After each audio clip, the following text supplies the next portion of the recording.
Because his 4 kids didn't want to come home, this old man decided to travel across the states, just to visit each of them and see for himself if they were truly happy. And every time he found one of them, he'd ask just one simple question. You happy? What do you mean? You happy? Yeah, of course I am. This crazy plan goes back a few days. The night before Thanksgiving, Frank got up early and headed to the store. He not only bought a brand new grill, he also got some premium beef, all to prepare for the kids to come home and spend Thanksgiving with him. But after sitting by the phone for hours, waiting for news that his kids were on their way, all he got was a voicemail saying they were too busy to join the Thanksgiving dinner. As a father, Frank was overwhelmed with disappointment. Ever since his wife passed away 8 months ago, the kids hadn't come back home. Before she passed, she was the bridge between Frank and the kids.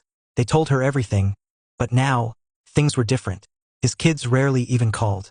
The loneliness hit hard, and he missed them more than ever. After thinking it over, Frank made a bold decision. He was going to travel across the whole country to visit his 4 beloved children. But to surprise them, he decided not to tell anyone.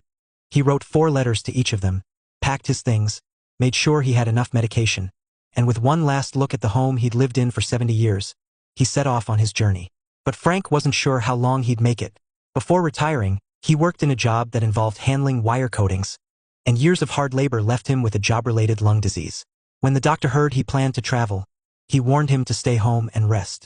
A long trip could be dangerous for his health, but the longing to see his kids was too strong. So, he ignored the doctor's advice and hit the road. Along the way, his excitement about seeing his kids couldn't be contained. He even found himself bragging to fellow passengers about how amazing his children were. After a full day of traveling, Frank finally reached his first stop, New York, where his youngest son David lived. Frank always saw David as a successful artist. He couldn't wait to surprise him. But after waiting outside David's apartment building late into the night, his son still hadn't come home. Disappointed, Frank figured maybe David was out celebrating the holiday with friends and decided to grab a bite nearby. On his way, he passed a gallery with some of David's artwork on display. Looking at his son's paintings, memories started flooding back. What are you gonna do when you grow up, huh? I want to be a painter and do my pictures. Not a painter. Christ, painters paint walls and dogs pee on walls. You're going to be an artist. Artists paint pictures that change people's lives. So what are you going to be? An artist. That's right, an artist. So you're going to work hard? Yes, Dad. You're going to make me proud? I'm trying, Dad. He then went to a 24-hour diner. On Thanksgiving, the place was quiet with just a few scattered customers. An elderly man with gray hair, perhaps out of loneliness, struck up a conversation with Frank. He told Frank that, despite having 3 sons and 6 grandkids, they were all too busy, so he had to spend the holiday alone. Looking at the old man, Frank couldn't help but imagine his own future. Alone, no one to talk to, finding comfort in the company of strangers. The next morning, Frank returned to his son David's apartment. But no matter how hard he knocked, there was no answer. He slid the letter he had written earlier through the door crack and left.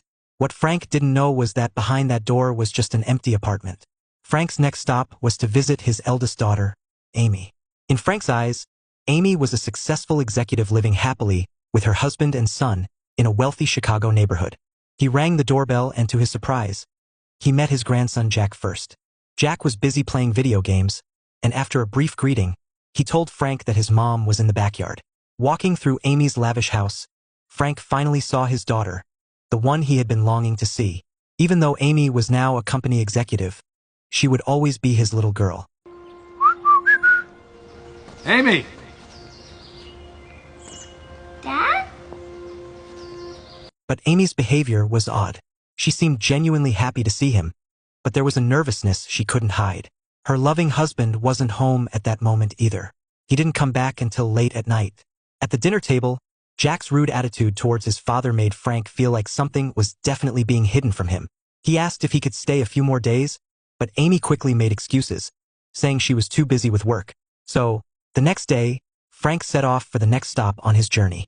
Before he left, Frank asked if they could take a family photo, but Jack refused to stand next to his father. This only raised Frank's suspicions further. When Amy drove him to the train station, he finally asked the question that had been on his mind all along. You happy? What do you mean? You happy? Yeah, of course I am. Even though Frank noticed the hesitation on Amy's face, he didn't press the issue and set off to visit his eldest son, Robert. In Frank's eyes, Robert was a successful conductor. So, he went straight to the orchestra where Robert worked, even asking a passerby to take a picture of him with the orchestra's poster. But when he walked into the rehearsal, he was shocked to see that the young people on stage weren't his son. Robert was sitting at the very back playing the bass drum. Seeing his father, Robert looked flustered and guilty. After the rehearsal, Frank asked him why he wasn't the conductor. Robert stammered, admitting he had lied to his father and saying that he was happy with his current position. But to Frank, Robert was highly educated and talented. He felt his son's achievements should have been bigger by now. The tension was palpable, so they stepped out to the back door for some fresh air. Frank realized he might have been too hard on his son, so he complimented Robert on his drumming skills. Robert visibly relaxed, and the two of them found some common ground. Robert even introduced his father to his colleague. When it was time to say goodbye, Frank asked the same question he'd been holding in. And you're happy? Happy? Yeah. I get paid to bang a big loud drum all day. Of course I'm happy. As they were about to shake hands, both of them suddenly realized they were family. They should hug instead. Just as Frank was about to leave, he couldn't help but turn back. No matter where Robert was in life, he would always be that smart, kind, and somewhat shy child in Frank's eyes. The last stop on his journey was to visit Rosie in Las Vegas. Frank had thought this would be another surprise visit, but Robert had already told his sister about his plans to visit.